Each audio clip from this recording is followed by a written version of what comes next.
The daily confrontation with fear has become a real practice for me since about three years ago.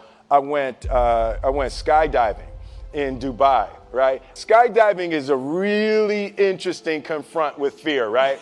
So I gotta stand up. I'm sorry, that's my thing. So what happens is you go out the night before, you take a drink with your friends, and somebody says, "Yeah, we should go skydiving tomorrow." And you go, "Yeah, we'll go skydiving tomorrow." "Yeah, yeah." And you go, "Yeah." And everybody goes, "Yeah." Right? And you go home you by yourself, you're like, Right? And you're like, well, I mean, they was drunk too. Maybe they not, I mean, we don't have to go. We don't have to do it.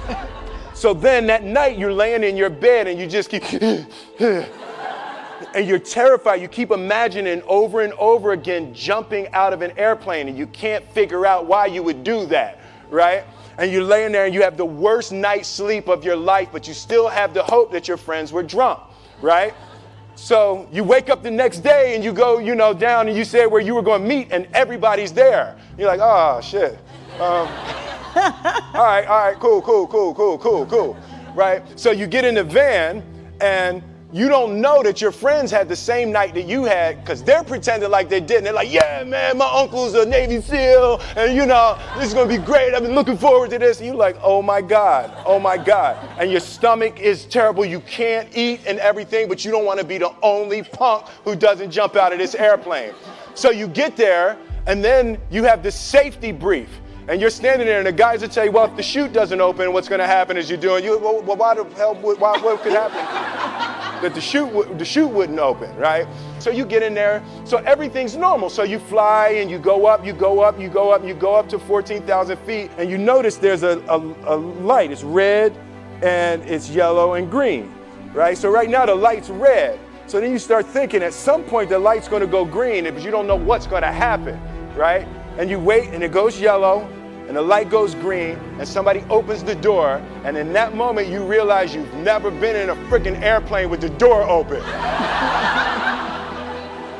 Right? Terror, right? So you go, and then, if you were smart, you sat in the back, so you don't go first, right?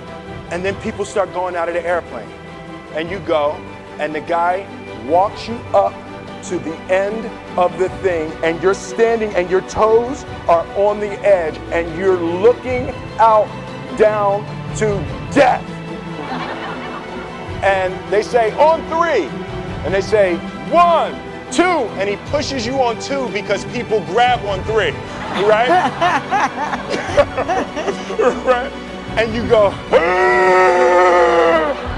and you fall out of the airplane. And in 1 second, you realize that it's the most blissful experience of your life. You're flying, right? It doesn't feel like falling, right? It's like you actually are kind of held a little bit by the wind, and then you start falling, and there's zero fear. You realize that the point of maximum danger is the point of minimum fear. It's bliss. It's bliss, and you're flying,